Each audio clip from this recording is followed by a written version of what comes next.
Hi friends, welcome once again to my channel Pharmamitra.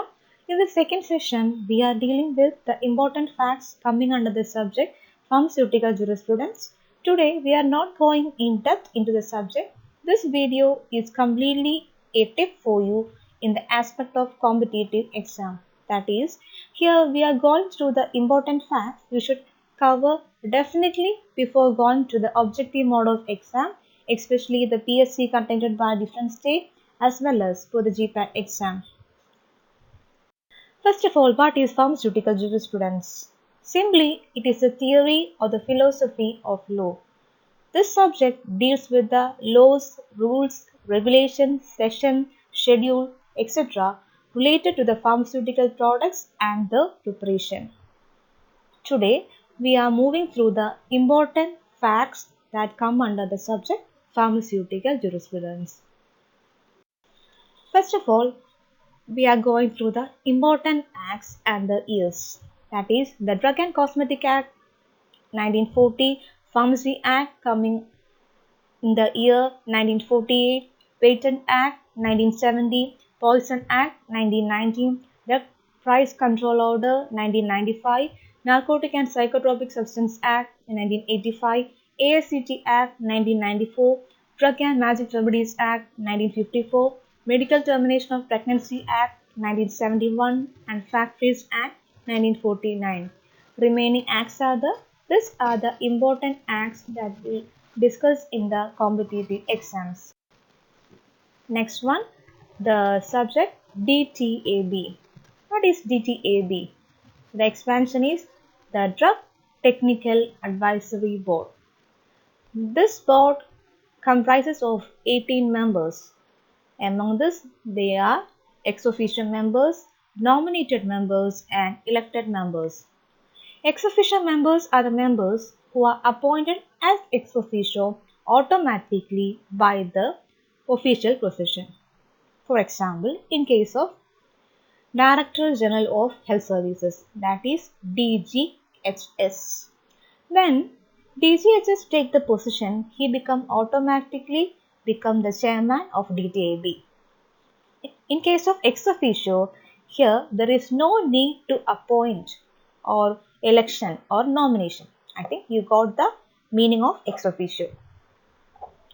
In the section, I also include the headquarters of each association or board or the organization because it is also asked for the competitive exam, like where is the headquarters of CDL or CDL is located, like that.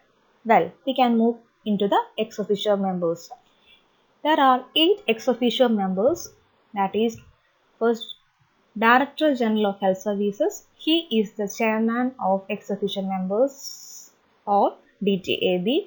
The Drug Controller of India, then the Director of CDL expansion, Central Drug Laboratory located at Calcutta, and Director of CRI, that is Central Research Institute located at Kasauli, and Director of Indian Veterinary Research Institute, that is IVRI, located at Isarnagar.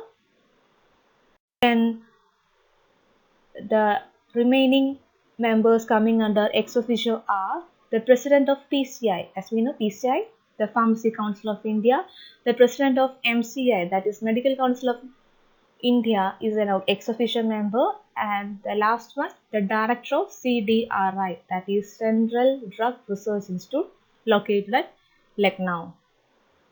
And the remaining members are called as the nominated members. 5 are there, and 2 persons are nominated by the central government, 1 person nominated from the pharmaceutical industry, also nominated by the central government, and remaining 2 are government analysts nominated by the central government. That is, DTAB comprised of first ex officio, now the nominated, and the remaining members. Hi friends, welcome once again to my channel Pharmamitra. In the second session, we are dealing with the important facts coming under the subject pharmaceutical jurisprudence. Today, we are not going in depth into the subject. This video is completely a tip for you in the aspect of competitive exam.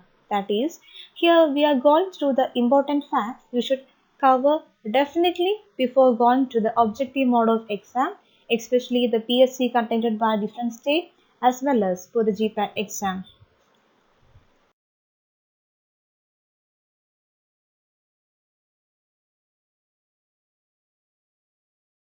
First of all, what is pharmaceutical jurisprudence? Simply, it is a theory or the philosophy of law. This subject deals with the laws, rules, regulations, session, schedule, etc. related to the pharmaceutical products and the preparation. Today, we are moving through the important facts that come under the subject pharmaceutical jurisprudence.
Second term is the adulterated drug. The definition is that if it consists in whole or part or any filthy, putrid or decomposed substance. Filthy means having dirty substance or it is produced in an insanitary condition. Putrid means it is having decay or having very unpleasant texture or it having an decomposed substance. Second definition is that if it has been prepared, packed or stored in insanitary condition. Simply, we can tell this adulterated drug having in whole or part of any decayed, unpleasant or decomposed substance, such drug product can be defined as adulterated drug. That is just opposite to the misbranded drug. The misbranded drug having the appearance like that, but this adulterated drug is having whole or in part having the decayed, decomposed, unpleasant substance. Because this adulterated drugs we are mistakenly buying because the adulterated drug is having less cost than the actual product, make us to buy this adulterated drug. So be careful in such conditions. Third definition is spurious drug. Spurious drug is that the drugs is marketed under the name of other drug. That is some slight variation in the name of drug. Or if it has been substituted wholly or in part by another drug or substance. That is, for example, in case of a branded drug, the simply the Colgate paste. We know the Colgate paste is a branded product. Then someone purposefully manufacture a product and name it as Colgate. And this Colgate also get the same rating, but the product is not the actual Colgate and having not the properties of the actual Colgate. That is in case of spurious drug. That is under the name of other branded drugs, this spurious drug are marketed.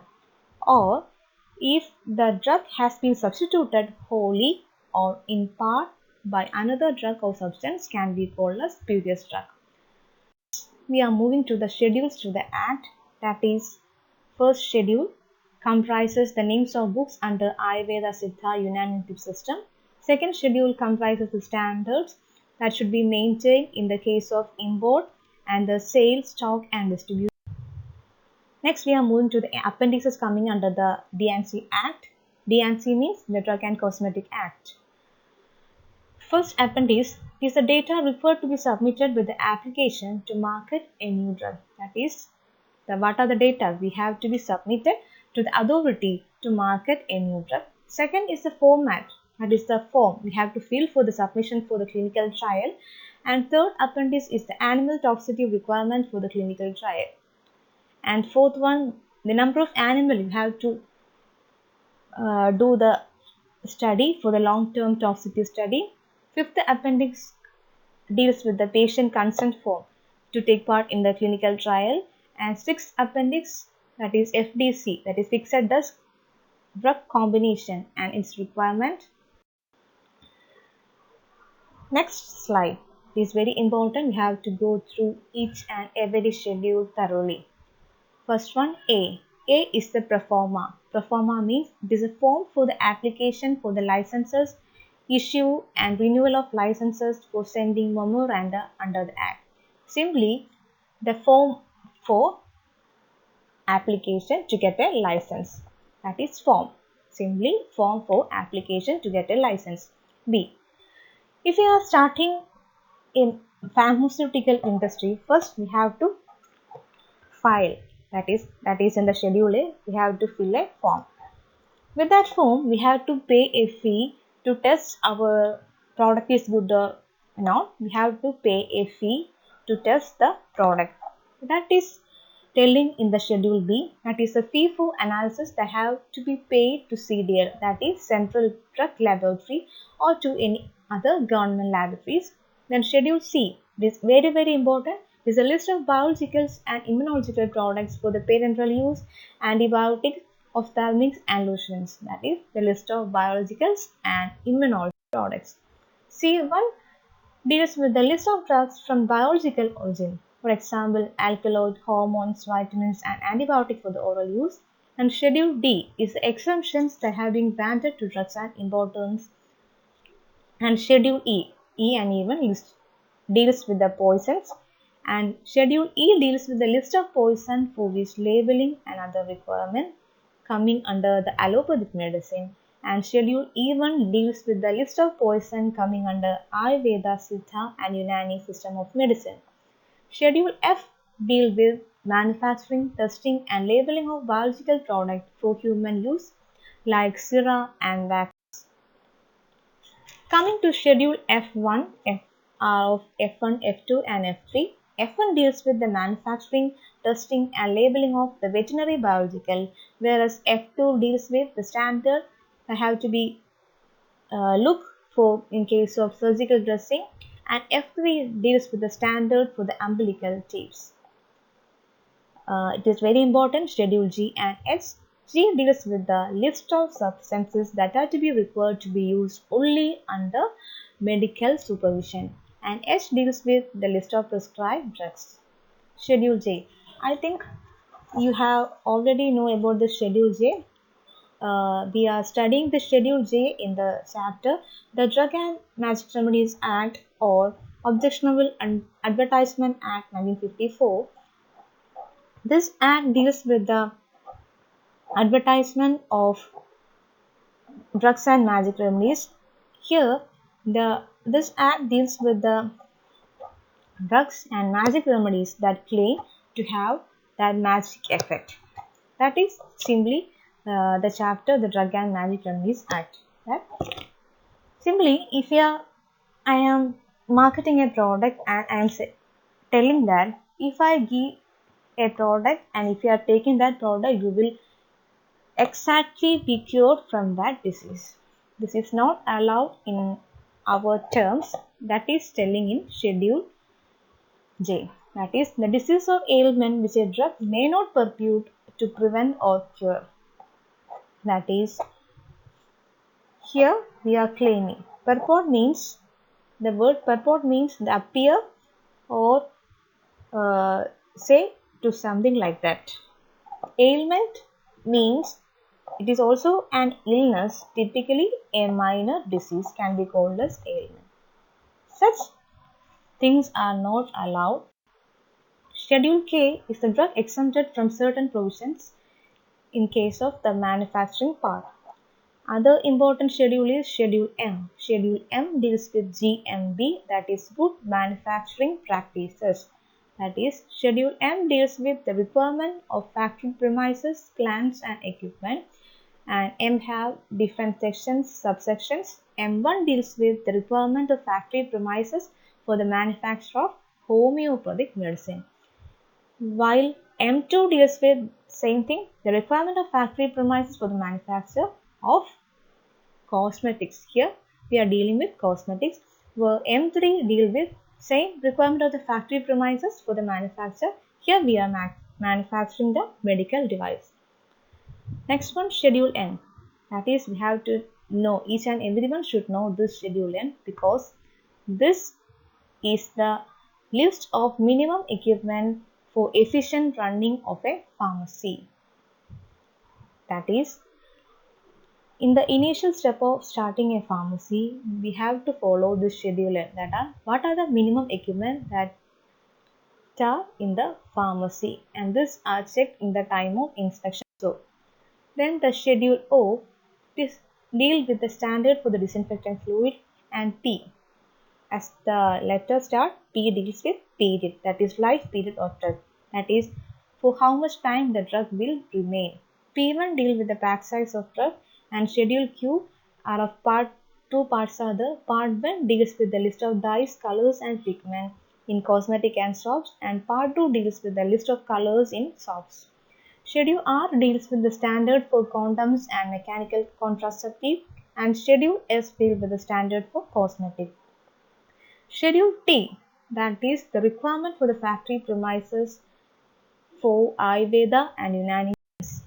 Schedule U is simply documentation part, that is the particular to be shown in manufacturing, raw material, analytical record of drugs, that is what are the things we have to be noted while manufacturing, the things about the raw material, and what are the things you have to be recorded in the analytical part of the manufacturing. And Schedule U1 deals with the same thing. It is also the recommendation, that is the particular to be shown in manufacturing, raw material, etc. In the U, we are dealing with the drugs manufacturing, and U1 deals with the documentation of the manufacturing of cosmetics. Schedule B deals with the standard for the patent or proprietary medicine, and Schedule W deals with the drugs marketed under generic names only. That is, here the drugs are marketed under generic names. And Schedule X deals with the names of narcotic and psychotropic substance for which the special control is needed. That is simply the narcotic and psychotropic substance. To avoid the abuse of this narcotic and psychotropic, it is maintained in the Schedule X. And Schedule Y deals with simply the clinical trial, that is the requirements and guidelines on clinical trial, its import and manufacture of the new drugs. Next, we are moving through another important part, that is important forms that are asking in the competitive exam. That is form number 19, like that. Here we have to correlate each forms so we can simply memorize. For example, look, this form number 20, 20B is the, 21, 21B is the, 24, 24A is the. So we have to find out the difference and memorize these form numbers. First of all, what is form number 19? Form number 19 is the application form for the grant or the renewal of the sale license to the state. That is, the application format we are filling to grant or renew the sale license to the particular state. Form number 20 deals with the license that we are occurring to sell the retail drugs other than the C and C1 drugs. That is other than C and C1 drugs, where 20B deals with the license granted to sell the wholesale drugs. In 20B we are selling wholesale drugs, whereas in 20 we are dealing with the wholesale drugs. 21 and 21B. 21 form deals with the licensed retail specified in C and C1. That is 20 means other than C and C1. In 21 we are dealing with the drugs specified in C and C1. 21 deals with the license, that is retail license of the drugs specified in C and C1, and 21B deals with the license that have to be obtained for the wholesale drugs specified in C and C1. 24 form means the application for the grant and renewal of license of manufacturing other than C, C1 and extra. But 24A deals with the loan license of the manufacturing other than C, C1 and extra. Loan license, simply we can tell, if I am occurring this loan license, that means loan license means the license obtained by a person who is not having the requirements of this company to manufacture the product, but he has other facility, that is he have the knowledge like that to carry out the company. Such license can be called as loan license. That is, the 24A form deals with the application for the grant and renewal of license, that is a loan license, especially not loan license of the manufacturing other than C, C1 and X. Next, 27, form number 27 deals with the application for the grant and renewal of license of manufacturing specified in C, C1 and extra. Now, 24 deals with the drugs other than specified in C, C1 and X. 27 deals specified in C, C1 and extra.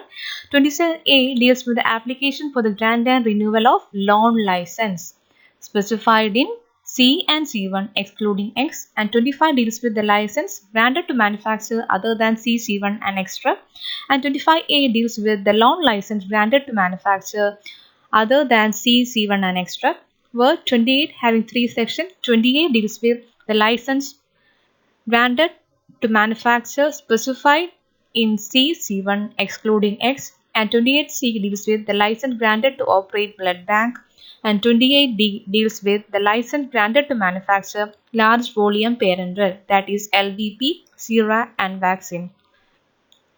With this, we come to the end of the session. In this section, we have covered the important acts and the years that is asking in the competitive exam. Second, we have covered the schedules, important schedule asked for the exam, that is schedule A, the format to manufacture the drug product. B deals with the fee that have to be paid to test the drug. Schedule C deals with the list of biological. Schedule G, the drugs under medical supervision. Schedule S deals with the prescription drug. Schedule M deals with the good manufacturing practice. Schedule N, the list of minimum equipment that have to be maintained to run a pharmacy. Schedule U, documentation part. Schedule W, the generic name what are the drugs that had to be marketed, and schedule Y deals with clinical trial. And the covered forms are very important, you have to go through before going to the exam. Thank you for viewing my channel. Please subscribe my channel and press the bell button to get the further notification. Thank you. Tomorrow we can meet with the remaining part of the absorption chapter coming under biopharmaceutics and pharmacokinetics. Thank you.